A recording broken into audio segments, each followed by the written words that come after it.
kurikirana igicaniro cy'Ibanga TV, isoko y'ubutumwa bwiza. Igicaniro cy'Ibanga TV, isoko y'ubutumwa bwiza, ubumwe bw'Abanyarwanda n'abanyamahanga. Kuweho ibyubakwa byubatswe mbere byari bishaje, igihe kirageze ngo byose bisenywe, hubakwe ibyubakwa bishya. Satani ntakishuke ngo yasenye itorero. Mbere yuko Imana yubaka itorero, irabanza ikubaka aho iribyubaka.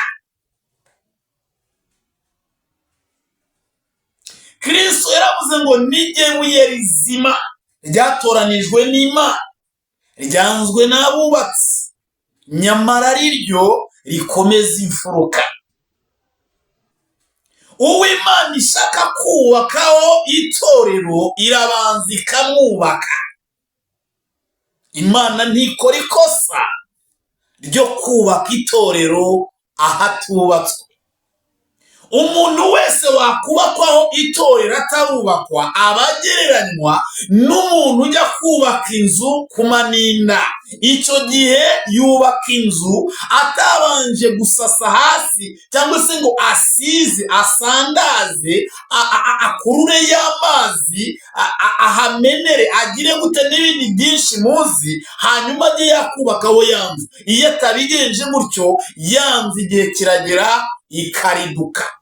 Turabasuhuje bene data, nshuti z'umusarane mwese mudukurikirana muri ku migabane itandukanye, umugabane wa Aziya, Oceania, Australia, Burayi ndetse na n'iwacu muri Afurika. Amahoro y'Uwiteka nabane namwe. Turabaramutsa rero bakunzi bacu, tubabwira ngo uyu munsi tugiye kuganira ku ngingo zitandukanye zijyanye no kubakwa kw'itorero, kuko ibya mbere birimo bigenda byegezwayo, kuko ariko Uwiteka abihishura. Agiye gushyiraho ubundi buryo bushya bwo kugira ngo itorero ryongere ryubakikwe.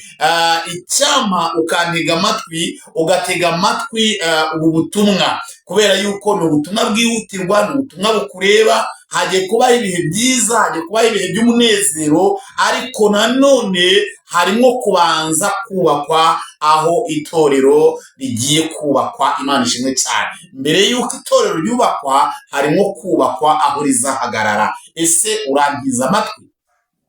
Ese urabana nanjye?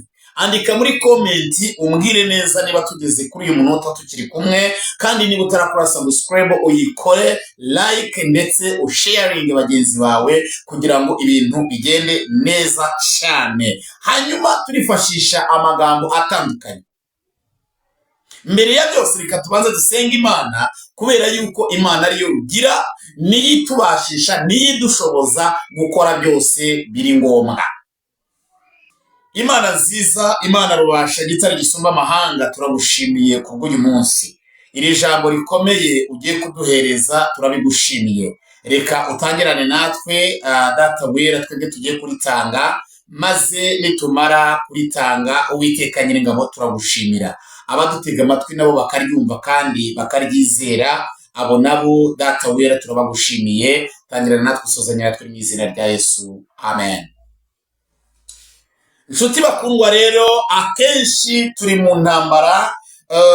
Satani, ntugaterwe ubwoba, ntugaterwe ubwoba n'iby'amaso yawe areba. Nkunda kubwira abantu ngo iki kinyamakuru cy'amaso gitara inkuru, ikinyamakuru cy'amatwi nacyo kigatara inkuru, ariko akenshi iyo tutitonze tuzicumuriramo, tuzigwiramo, ducikiramo intege, ngo birabaye, biracitse, birayobye. Yego, hari ibiyoba koko, hari ibicika bikayoba nawe ukabiba, ariko ntabwo Satani ashobora gusenya itorero atigeze yubaka, ahubwo asenya umuntu. Ndagira ngo usobanukirwe uburyo Satani asenya mu itorero. Si uko ridasenyuka, ariko ni ukuvuga ngo afite aho abanza gusenya kugira ngo na rya torero rigereho. Amen. Hari abantu uyu munsi wa none bubatswe, Imana yubatse, ariko hari n'abatemera kubakwa kwabo Imana yo ibibona iri muri gahunda nziza yo gutegura ayo inzu yayo izahagarara, ariko bakabirwanya kubwo kudasobanukirwa kandi cyangwa se gukizwa nabi. Turagira ngo tuganire amagambo y'Imana. Akenshi Satani akora nk'uko Imana yenda gukora. Ubundi navuze ngo mbere y'uko Imana yubaka itorero ryayo, irabanza kubaka iki? Aho rizahagarara, sibyo? Hanyuma Satani nawe kugira ngo asenye itorero ry'Imana, arabanza agasenya aho rihagaze. Muri make, reka tubanze dusome ijambo ry'Imana. Turi buhere ku ijambo ritwereka uburyo ki Satani yari yarasenye itorero, ariko ntabwo tubyinjiremo cyane, ahubwo turabona Imana irimo kuzura rya torero. Amen. Kuko nicyo cyatuzanye, nicyo gikorwa Imana igiye gukora, nicyo Uwiteka agiye kuba mu ruhande rw'itorero. Kandi yaramanutse, yaramanutse, yaraje buri joro arabimbishurira.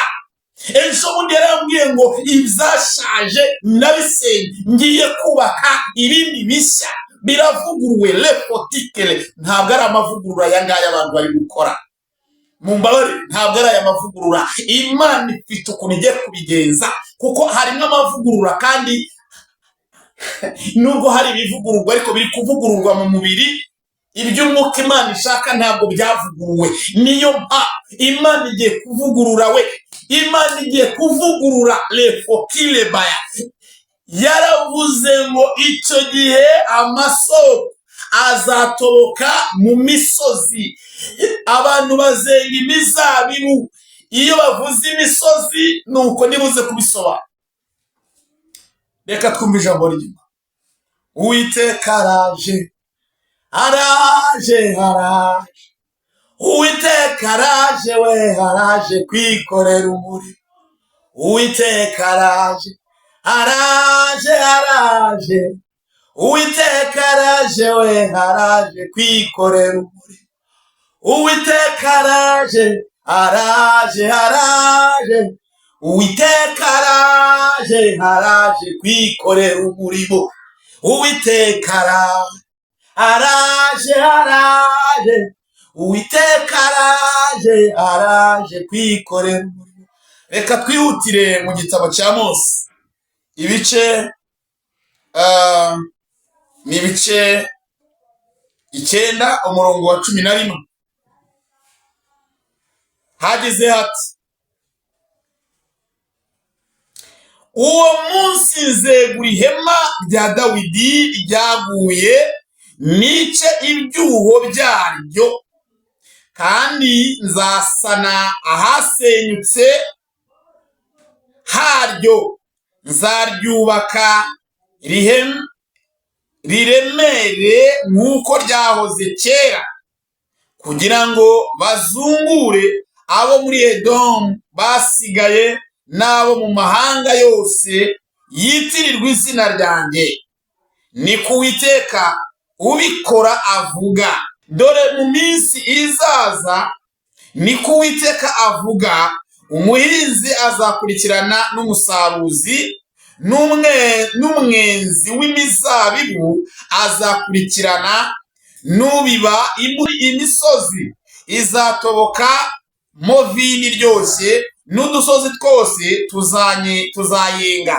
Kandi nzagarura ubwoko bwanjye Isirayeli bari barajyanywe ari imbohe, bazongera kubaka imidugudu yari yarasenywe, bayisubiremo. Bazatera inzabibu, banywe vino yazo, bazahinga imirima, barye ibisaruwemo. Kandi nzabatera kumera mu gihugu cyabo, ntabwo bazongera kurandurwa mu gihugu cyabo nabahaye, niko Uwiteka Imana yawe ivuga imisozi izatobokamo iki? Amasoko n'udusozi. Haleluya! Iyo misozi ni ba bantu b'ibikomerezwa ariko batubahaga iki? Imana. Bari baranyunyuwe n'ubutunzi bwabo, bakanyunyurwa n'ubwenge bw'umubiri, bakabona yuko ari ibikomerezwa, bikabatera kwishyira hejuru. Uwo munsi nimara gusenya ibyapfuye, igasana ibitaragirika cyane, wowe wari uri mu gakiza ariko ukaba ufite intege nkeya, ni wowe uzasanwa. Uwari wararambaraye izamwubaka bundi bushyashya. Imana ishimwe cyane ngo hanyuma abo bazatangira gutobokamwo umutobe. Erega uwo mutobe ni ijambo ry'ukuri, ni urukundo, ni uguca bugufi, ni ukwizera. Ibitakurangwagaho bizahita byongera bikugarukeho. Imana ishimwe cyane. Imisozi n'udusozi. Udusozi ni ba bandi bacishijwe bugufi ariko batubaha Imana uko bikwiriye, cyangwa se bubaha Imana ariko mu by'uyu mubiri bakaba bari abakene bo kubabarirwa. Nibyo by'ibi mubona bigenda biba, ukabona umuntu ngo aresha gutya. Ntabwo ntazi urugero si ukwibasira umuntu, oya, nuko igihe cy'Uwiteka kirimo. Amen. Wa undi wabonaga atagira uruvugiro mu bantu, iyo ni Imana izamuha uruvugiro. Azatokamo ubwenge bwabo ndetse atigeze yigishwa mu ishuri, kuko ari igihe cy'Imana. Ibyakorwaga n'abandi babyigiye, n'abandi b'ibirangirire, bizakorwa n'abantu utagira shinge na rugero. Utwo ni udusozi twatundi nyine tuta. Haleluya. Hanyuma ngo hazatokamo vino di, inyobwe di, tuzatera imizabibu nako ivemo vino. Ntituzongera kurandurwa abari barasahuwe, babandi basengaga bihisha ntibizongera kubaho, kuko ubujura bwari buri muri twe bwatumaga leta idufatira ingamba ntibuzongera kubaho. Imana ifite uko ugiye kubigenza. Bwa bwesikoro ntibuzongera. Bya bimwe byatumaga isi idufataho ijambo ikaba ngo abitwa bo kuba bakiza abantu nibo babishe, nibo babatsikamira, nibo abakabafashije nibo babarangije. Icyo gihe ntibizongera kubaho. Uwiteka ari ku ngoma, agiye gukomeza gukora umurimo. Reka twihute tujye muri Matayo. Yego, Matayo 15. Tugiye kureba rero uburyo Imana, ubundi ni ukuvuga ngo Imana, ku Mana Yesu Kristo ni ibuye rizima. Hanyuma kuri Yesu Kristo, uwo Yesu nawe yatoranije amuhindura ibuye rizima, kuko Kristo ari gukiranuka ku Mana kuturusha, niwe buye rizima. Hanyuma Yesu nawe iyo ageze mu bigishwa be atoranyamo abamukiranukira, akabahindura amabuye mazima. Icyamana ugahinduka ibuye rizima. Ariko utaza kugira ngo ni ukuvuga ngo iyo uri ibuye rizima, Imana ibikubona. Yesu aba akubona aho uri hose. Iyo uri ibuye rizima urangwa n'amagambo mazima. Iyo uri ibuye rizima, nubwo waba uri inkandagira bitabo, muri wowe haba harimo amagambo adasanzwe y'ubwenge, y'ubuvumbuzi, y'iki kandi utigeze uca mu ishuri. Ibyo ni ibimenyetso bigaragaza ko uri ibuye rizima, kandi ntabwo wibasira abantu, ntiwirirwa bikorera abantu. Icyo gihe rero gusobanukirwa n'ibyo abandi batarasobanukirwa. Reka wumve, iyo bimeze gutyo rero Kristo nawe aratangira akakubaka, akareba kwa kuba uri ibuye rizima, avuga ngo ntabwo bihagije. Uri ibuye rizima ariko ukeneye no kuringanizwa, ukaringanizwa, ubundi ukazagera igihe cyo kubaka iki? Kubakirwaho rya torero. Imana ishimwe cyane. 15:18. Nanjye ndakubwira nti uri Petero, kandi nzubaka itorero ryanjye kuri urwo rutare, kandi amarembo y'ikuzimu ntazarishobora. Tubaze tuvuga aha hantu ngo nzubaka itorero ryanjye kuri urwo rutare. Uruwe Petero yari ari kumwe n'abandi bigishwa, bamubwira ngo bamwe bakwita Eliya, abandi bakwita Yohana, abandi bakwita abahanuzi ba kera. Amen. Arababaza ngo none mwe ko tugendanye igihe munyitande? Petero aramubwira ngo uri Kristo w'Imana. Haleluya. Hanyuma Kristo nawe aramubwira ati nuko rero nanjye ndakuzi, kuko umenye ntabwo ari umubiri n'inyama bibikumenyesheje by'umubiri, oya, ahubwo n'Uwiteka wamanutse aba kuri wowe. Kubera iki? Kuko uri ibuye rizima. Haleluya. Iryo buye nyine iryo ngiryo, iryo riguteye kumenya ibyo, ubwo bwenge ufite bugiye kuringanizwa, kuko niho zubaka iki? Itorero ryanjye. Imana ishimwe cyane. Umva, yabanje gusobanukirwa kubera iki? Ariko utabanga urasobanukiwe ukigira udutiku. Niba ugira udutiku, oya, tureke, hanyuma Imana niza kukubaka kugira ngo ikubakeho itorero, ntuzigire iki? Indakorwa. Ntabwo Imana yakubaka itorero ku ibuye itaconze, itaringanije. Ntabwo bishoboka. Kandi iyo turinganizwa ni bya bindi byose tunyuramo. Amen. Yongeraho agirana isezerano nawe, aravuga ngo nzaguha imfunguzo z'ubwami bwo mu ijuru, kandi icyo uzahambira mu isi kizaba gihambiriwe mu ijuru, n'icyo uzahambira mu isi kizaba uzahambura mu isi kizaba gihambuwe mu ijuru. Haleluya. Arangije arababwira ati ntimugire uwo mubibwira.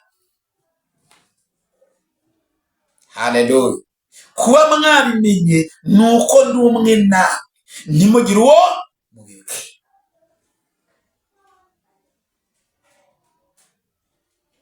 Nkwiriye gukora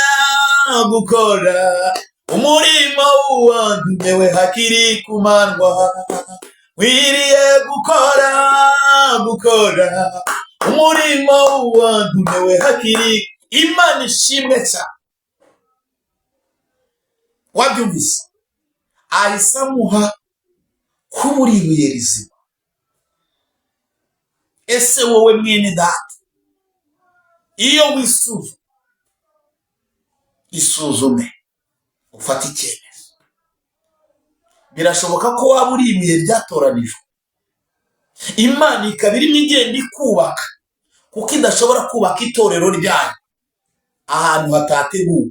Warangiza ngo kubera iki? Ngo abakiranutsi ngo babaho nabi, ngo kubera iki aribyo bavuga, ngo kubera iki aribyo basebya, ngo kubera iki murara, ngo kubera iki nambaye ubusa. Urimo urubakwa. Imana yarakurebye, Yesu Kristo yarakurebye, akubonamo ibuye rizima, abona nakubaka itorero rizakomera, abona ntuzagera amatiriganya, abona ntuzarya ruswa, abona ntuzimika abantu ushingiye ku koko, abona ntuzimika abantu ushingiye ku gasozi, abona uzavuga ijambo uko yariguhaye, abona kandi mu kwigisha kwawe ntabwo uzaharabika abantu, ntuzabateranya, abona uzaba uri umutima w'itorero. Aravuga ngo rero kugira ngo azahagarara imbere y'abantu aringaniye, afite ibyo abarusha koko, abarusha kubabara, kuba yarababaye, ahubwo afite n'ubumenyi bwiza ko reka ngire gute mbanze mwubake we ubwe njye namwubakaho. Mbere y'uko kubakaho irabanza ikakubaka. Twagiye, twasimbutse tugere muri Petero. Petero wa mbere 2:4. Nimumwegere, niwe buye rizima ryanzwe n'abantu, ariko ku Mana ryari ryaratoranijwe, riba iry'igiciro cyinshi. Namwe mwubakwe nk'amabuye mazima, kugira ngo mube inzu y'umwuka n'ubwoko bw'abatambyi bwera, bwo gutamba ibitambo by'umwuka bishimwa n'Imana ku bwa Yesu Kristo Imana. Nimumwegere, nimureke ubu amatiku, mukunde mwubakwe, nimwemere kubakwa.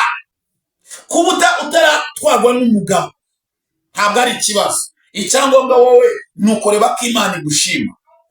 Kutaba ufite umugabo si urubanza rwawe rwose, ntabwo ari icyaha uzihana, ntabwo wari kumwiha. Amen. Kuba udafite umugabo ntuzabyihana, ahubwo uzihana ibicumuro wacumuye mu gihe utari umufite. Uzihana amakosa wakosheje mu gihe utari umufite. Uzihana ibitutsi watotse Mwuka Wera mu gihe cyose wari utegereje gukora kw'Imana. Ariko ndagira ngo nkubwire, irakubwira ngo mwegere, niwe buye rizima ryanzwe n'abubatsi, nyamara ryaratoranijwe. Kuba waratoranijwe nibyo biri gutuma wubakwa, kugira ngo wubakweho wamaze gutorana. Ngaho mwemerere Yesu Kristo rero, umwegere, kuko niwe buye rizima ryatoranijwe n'Imana. Hanyuma nawe aragutoranije mu bandi bakiranutsi, aragutoranya. Abakiranutsi bose ntabwo ariko batoranywa ngo bubakweho itorero. Hari ababa bagomba kuba mu cyiciro runaka, ariko umuntu ngo uwageragejwe byinshi azabazwa byinshi, cyangwa se azasubizwa byinshi. Yego, azasubizwa byinshi. Niba waramaze gutoranywa, Imana ikagushima, ikabonamo ko uri ibuye rizima, Yesu Kristo naza azakubaka. Namara kukubaka, akubakeho iki? Itorero. Amen. Ndagira ngo mbabwire ngo mutazajya mugira ngo imirimo yo mu isi yose ikorwa n'Imana. Oya, ntabwo ikorwa n'Imana. Nuba ngo kugushyiraho byakozwe nayo. Hanyuma Yesu Kristo rero, nk'umuntu ufite iri torero ku mutwe we, waryitangiye, niwe muyobozi. Amen. Ni ukuvuga ngo arigenzura ijoro n'amanywa, aho agomba gushyira imbaraga, aba agomba gutoranya ngo barihagararire ritangirika. Ntabwo ari ngombwa ngo Imana ibigemo. Imana yo yaramutoranije, ngo niwe muyobozi mwiza mpaye itorero, nzabona umugeni uvuye mu isi. Nibyo gusa. Hanyuma rero Yesu nawe agenda areba ba bandi Imana yatoranije, yabonyemo amabuye mazima, ariko nyine bakenewe gucongwa, bariho imizinga, bariho ibiki. Hari ukuba uzi ko uri umukene, utajya kwiba, ukaba wambara ubusa, ntubisambanire, ariko ugasanga uri gutongana. Icyo gihe Imana ishobora kuza, Yesu ashobora kuza kumaraho intonganya zo mu mutima witonganya, akakuzanira igikona kugira ngo akomeze akubake, aguhumurize. Ariko agenda akwereka uburyo umuntu aca mu bigeragezo, akwereka uburyo ki uyu munsi akagushyira mu kazi ukakageragerezwamo, kugira ngo ikwigishe uburyo bayobora. Ejo n'uwo umushumba uzamenye uko bayobora. Amen. Ikakuzanira abagusaba kuri twa tundi dukeya, kugira ngo urusheho kumenya uburyo imfubyi zibaye. Umenye ngo niba jyewe ndi umuntu mukuru, nkaba mbabazwa gutya, ntari imfubyi, mfite magadame, mfite abana, ese nk'uriya wibana, cyangwa se mfite papa na mama, uriya wibana dufite se na nyina, uriya abayehudi, ubu urimo uragira gute? Urimo urubakwa. Intambara zitabayeho wavuga iki?